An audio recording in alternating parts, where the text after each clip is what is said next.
Gabriel Tinoco, Matheus Filho, Rafael Machado e Lucas Daniel.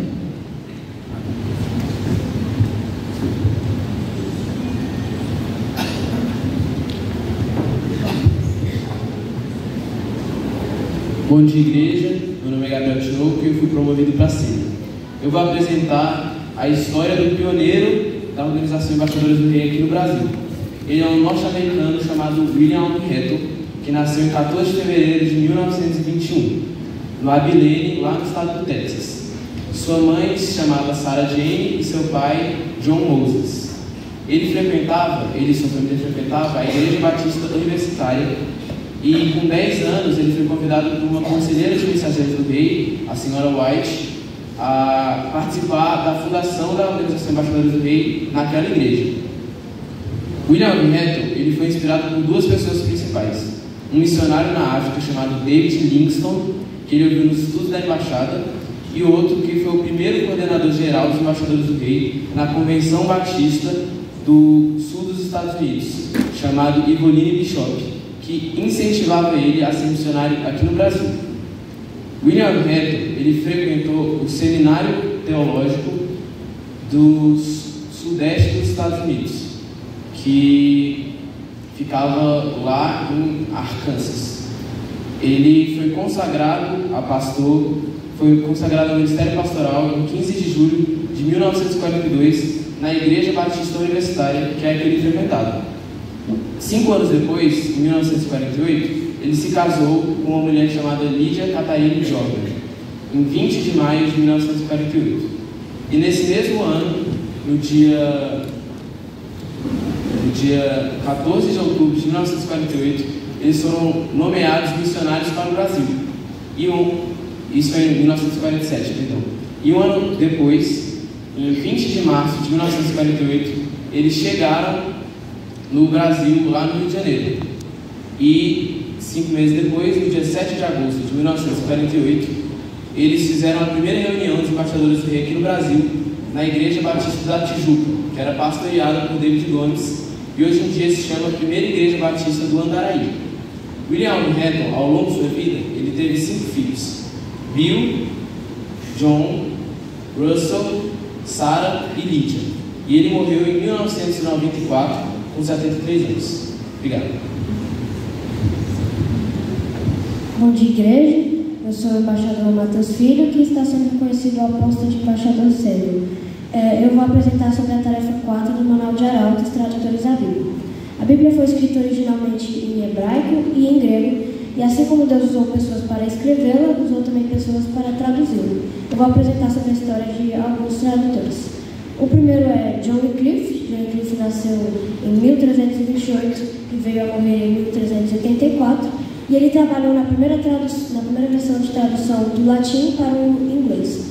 O segundo é William Tyndale. William Tyndale nasceu um século depois da morte de John Wycliffe, que daria 1484, e morreu em 1536. William Tyndale também trabalhou na tradução da Bíblia para o inglês, só que a versão dele ganhou mais destaque por ser a primeira a contar com os benefícios da imprensa, o que possibilitou ampla divulgação. O último, que é muito conhecido no contexto português, é João Ferreira de Almeida. Ele nasceu no ano de 1628 e é conhecido como uma das 20 personalidades mais importantes de Portugal. Ele era muito zeloso e preocupado em fazer uma tradução muito fiel. Porém, ele não conseguiu concluir sua tradução porque veio a morrer em 1691. E essa tradução para o português foi completada por seu amigo protestante holandês, Jacobs op den Uycker, em 1753. Bom dia, igreja. Eu me chamo Rafael Machado e eu vou apresentar a tarefa 3 do Manual de Arauto, que fala sobre a história dos batistas. Bom, no ano de 1871, lá no interior de São Paulo, na cidade de Santa Bárbara do Oeste, no dia 10 de setembro, foi feita a primeira igreja batista no Brasil. E ela continha apenas 23 membros norte-americanos. No manual, ele fala também sobre 5 missionários batistas que vieram, 5 primeiros, que foi um ex-padre, foram dois casais também, que foi o casal Taylor e o casal Bailey. O casal Taylor era composto por Zacarias Taylor, o casal Bailey era composto por William Book Bailey e Anna Lotter Bailey, e o casal Taylor era composto por Zacarias Taylor e Keith Taylor. Bom, eles juntos foram em 1882 para a Bahia para fundar a primeira igreja batista. No dia 15 de outubro de 1872, eles fundaram a primeira igreja batista na Bahia. E depois disso, 2 anos após isso, no ano de 1884, eles fundaram a primeira igreja batista no Rio de Janeiro. No dia 24 de agosto, eles fundaram. E hoje em dia, estima-se cerca de 2 milhões de batistas que temos, que se unem em cooperação à Convenção Batista Brasileira, que foi fundada em 1907. E também é estimado que temos cerca de 20 igrejas batistas e suas filiais. Obrigado. Bom dia, igreja. Eu sou o embaixador Lucas Daniel e vou apresentar um pouco sobre a tarefa 8, que fala sobre os missionários. Eu escolhi especificamente, é o missionário Nidima Joe. Nidima Joe nasceu no dia 2 de fevereiro de 1943, no Japão. Ele era filho de um japonês que era um samurai na época. Se vocês quiserem saber um pouco mais sobre a história dele, está escrito no livro Duas Espadas. Aos poucos, percebendo a importância de estudar, ele começou a ter mais acesso à cultura ocidental e também ao cristianismo. E movido por esse interesse, em 1664, ele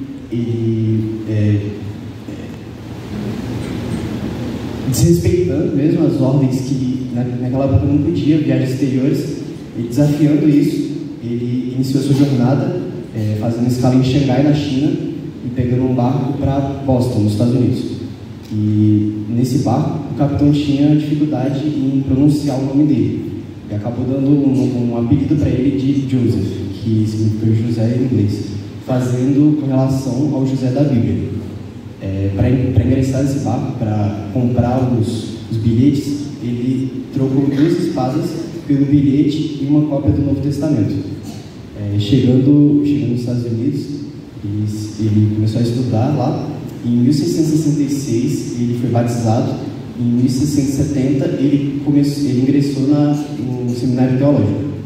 8 anos depois, já formado, já consagrado pastor, ele sentia a vontade de voltar para a sua terra natal.